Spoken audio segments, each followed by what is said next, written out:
Jonathan Ortiz and other members of his rap group, No Nights Off, stepped onto the stage at Chicago's House of Blues in mid-September for a concert they hoped would propel their young, promising careers.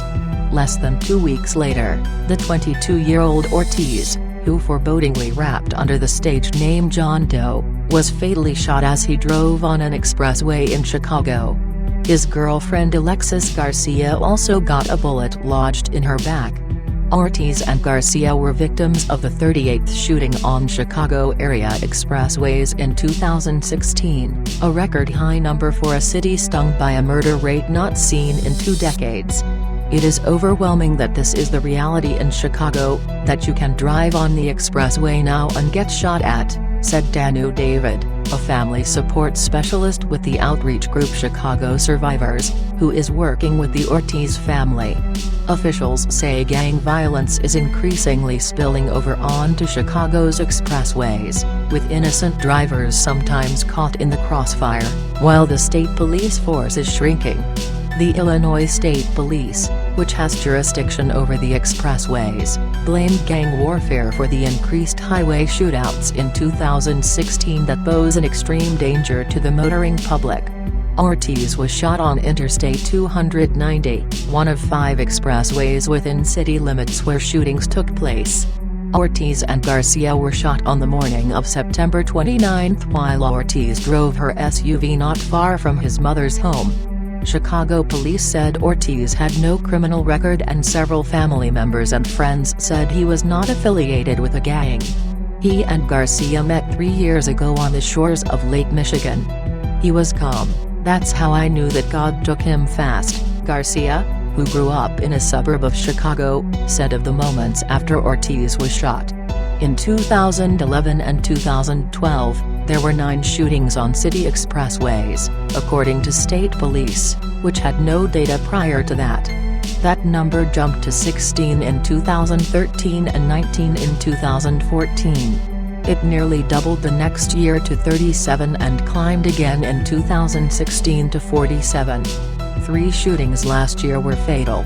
The rise in highway shootings came as Chicago suffered a broader surge in violence that saw 762 people murdered in 2016, a 57% increase from 2015, and the highest number since 1996. The number drew the attention of President-elect Donald Trump, who said that Chicago's mayor must ask for U.S. government help if the city fails to reduce its murder rate. On L1N1S0LX, Chicago police cite a number of factors, including splintering gang structures and police drawing back from confrontation out of fear of increased scrutiny for their actions. Chicago Police Superintendent Eddie Johnson has vehemently blamed lax regulations for gun repeat offenders. "The people committing these crimes think the consequences for their actions are a joke," he said last month.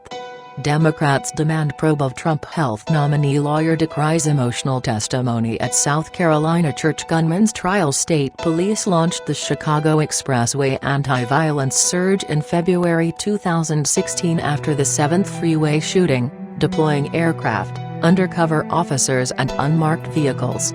But the shooting numbers remained high and arrests were made in only one of last year's expressway shootings.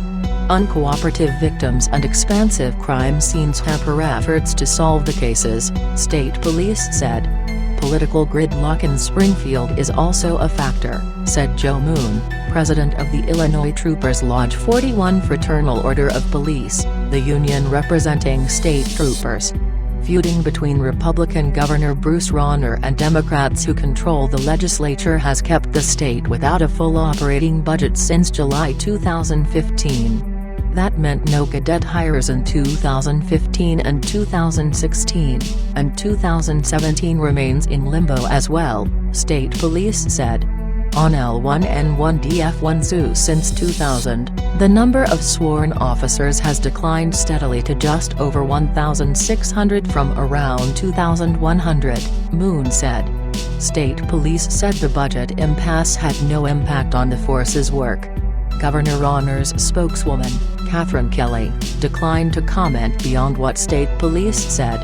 At a December vigil, friends and family gathered by a roadside memorial of flowers and photos as one of Ortiz's songs thumped from a nearby sports car.